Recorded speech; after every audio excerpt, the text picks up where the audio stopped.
Bismillahirrahmanirrahim. Assalamualaikum warahmatullahi wabarakatuh. Selamat malam Ibu Bapak yang saya hormati. Salam sejahtera untuk kita semua. Baik, perkenalkan nama saya Susati Syamsuddin. Kali ini saya akan sedikit share tentang pengakuan hasil sertifikasi oleh berbagai pihak.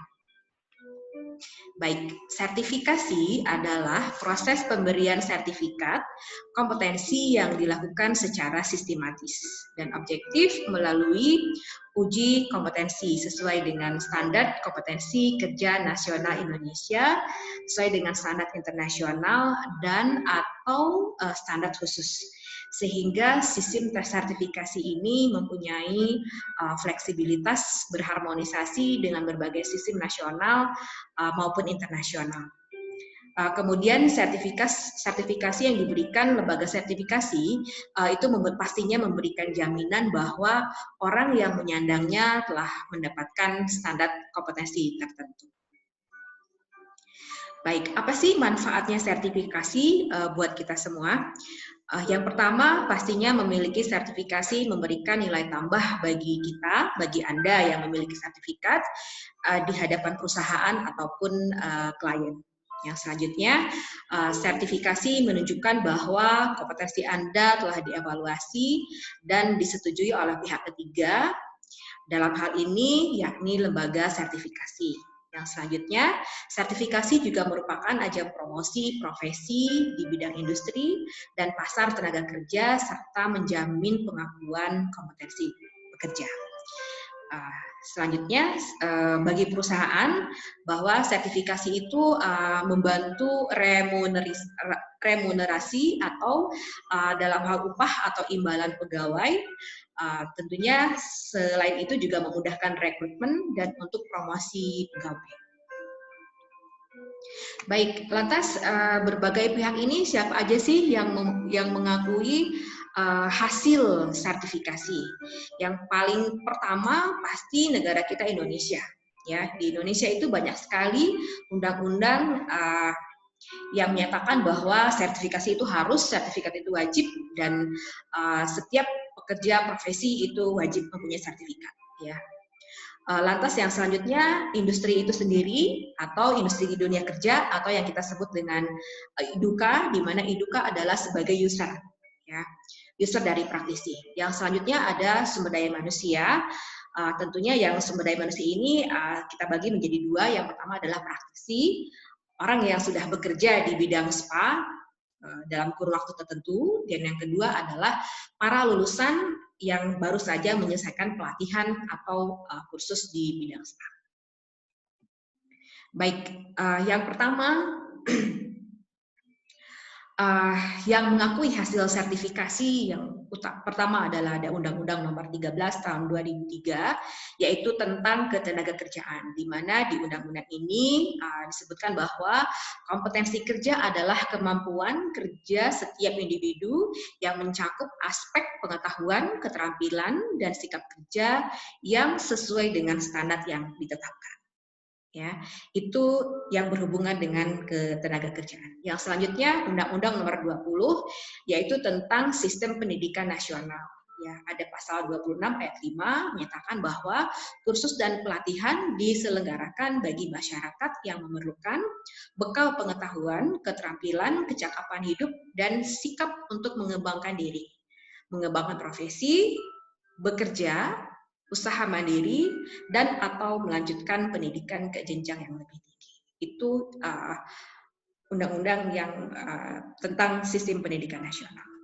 Baik, selanjutnya ada pasal 61 ayat 3, di mana di undang-undang ini sertifikasi kompetensi diberikan oleh penyelenggara pendidikan dan lembaga pelatihan kepada peserta didik, warga masyarakat sebagai pengakuan terhadap kompetensi untuk melakukan pekerjaan tertentu setelah lulus uji kompetensi yang diselenggarakan oleh satuan pendidikan yang terakreditasi, dalam hal ini yaitu lembaga sertifikasi.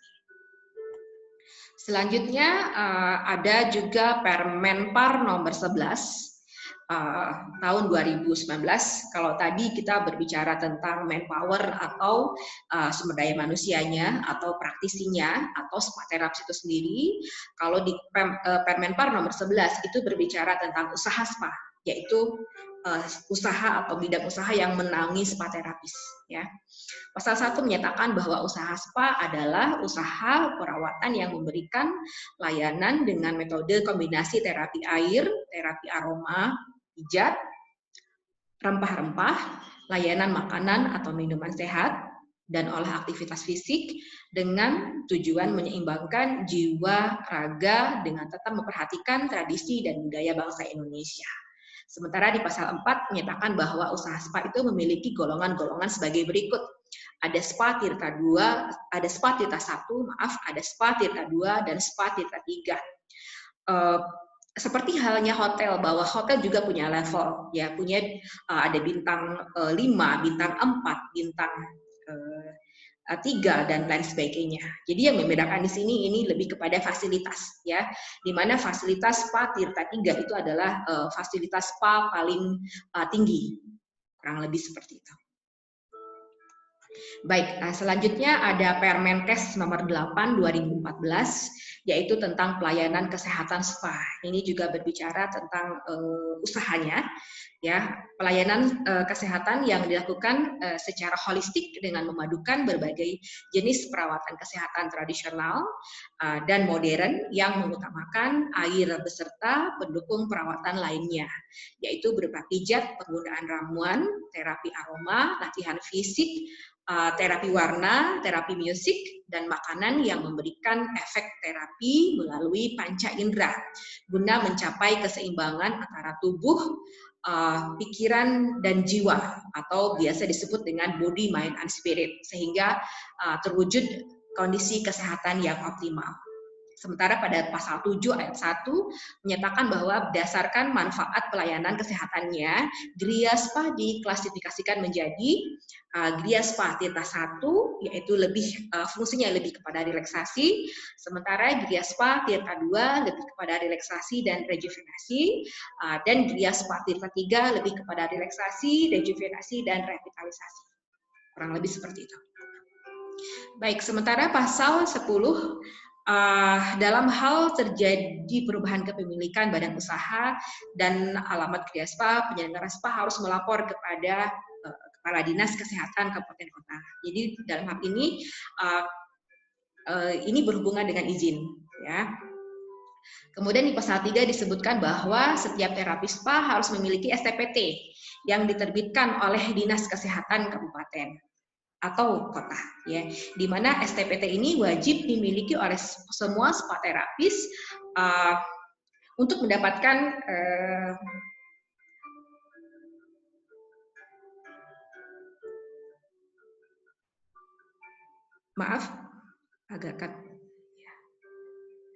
untuk mendapatkan tanda usaha, kurang lebih seperti itu. Oke, baik, saya lanjutkan. Sementara STPT itu adalah surat terdaftar penyehat tradisional, ya, di mana setiap terapis bisa mengajukan pembuatan STPT ini kepada Kepala Dinas Kesehatan Kabupaten atau Kota, di mana terapis yang berdaftar itu wajib mengisi formulir, ya. Sementara selain mengisi formulir juga wajib melengkapi permohonan, dan untuk STPT ini bisa dilakukan secara individual ataupun secara berkelompok atau kolektif. Bisa juga di kolektif atau didaftarkan oleh perusahaan spa-nya itu sendiri. Ya. Baik, untuk pasal 12 persyaratan ketenagaan sebagaimana dimaksud adalah meliputi ada 2 kategori. Yang pertama ada kelompok administrasi, yang kedua ada kelompok terapis. Yang tergolong ke dalam administrasi yaitu manajer, penerima tamu, programmer, dan administrator. Sementara yang masuk ke dalam terapis ada spa pratama, madya, dan spa terapis utama. Ya. Baik, sementara pendapat sertifikasi dari industri itu sendiri, bahwa bagi industri pastinya sertifikat juga mendatangkan sejumlah keuntungan. Yang pertama, membantu menemukan kandidat yang tepat dalam proses rekrutmen. Yang kedua, membantu divisi human resource untuk menyusun pengembangan karir dan remunerasi dan yang berbasis kompetensi. Yang selanjutnya, meyakinkan kepada klien atau konsumen bahwa produknya dibuat oleh personal yang kompeten. Ya, selanjutnya untuk dari sisi lulusan atau sumber daya manusia, lulusan maksud di sini adalah orang yang baru saja melakukan pelatihan atau khusus di bidang spa. Yang pertama, pastinya memberikan rasa percaya diri, memiliki kesempatan yang lebih besar untuk mendapatkan pekerjaan dibanding orang yang tidak punya sertifikat. Yang selanjutnya, membuktikan bahwa kemampuannya sudah diakui oleh penguji profesional dalam hal ini, yaitu sebagai perwakilan dari lembaga sertifikasi. Ya, yang selanjutnya nilai tambah di mata perusahaan yang mempekerjakannya. Ya, kemudian yang terakhir dari sisi praktisi tentunya bagi para profesional menyandang sertifikat akan memberikan sejumlah manfaat atau benefit. Ya, yang pertama, memiliki keunggulan kompetitif dibanding kandidat yang tanpa sertifikat. Ya, pasti semua perusahaan sekarang di masa sekarang ini pastinya akan mencari staf yang sudah bersertifikat. Ya, jadi yang tidak punya sertifikat akan mendapat kesempatan yang berikutnya. Ya, yang selanjutnya memiliki potensi untuk mendapatkan upah lebih tinggi, pasti mendapatkan kepercayaan yang lebih dari klien, ya, menunjang karir profesional, memelihara kompetensi. Pastinya dengan adanya sertifikasi, pasti orang yang sudah punya sertifikat ke depannya akan melakukan sertifikasi level yang lebih tinggi lagi sesuai dengan profesinya. Yang selanjutnya sebagai pemenuhan persyaratan kerja. Ya, karena untuk di masa sekarang ini sudah diwajibkan setiap praktisi mempunyai sertifikasi. Oke, baik. Yang selanjutnya ini adalah testimoni dari spa terapis yang dari Indonesia. Kebetulan sekarang sedang berada di Eropa, di mana dia sekarang bekerja di cruise ship MSC Preziosa, namanya adalah Yuanawa Karida. Ya, dia di sini sangat berterima kasih dengan sertifikasi. Dia sangat membantu dia dalam melakukan uji tes masuk ke dalam cruise ship itu, dan tentunya mempermudah dia untuk lolos di pemilihan tersebut. Baik, jadi sudahkah Anda memiliki kompetensi hari ini?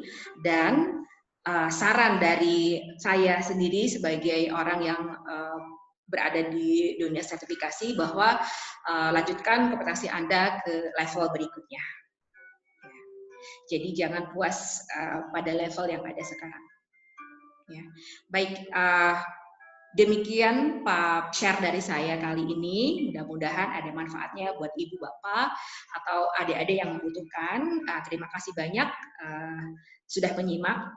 Semoga kedepannya saya bisa membuat konten yang jauh lebih bermanfaat juga buat semuanya. Wabillahi taufiq wal hidayah. Assalamualaikum warahmatullahi wabarakatuh.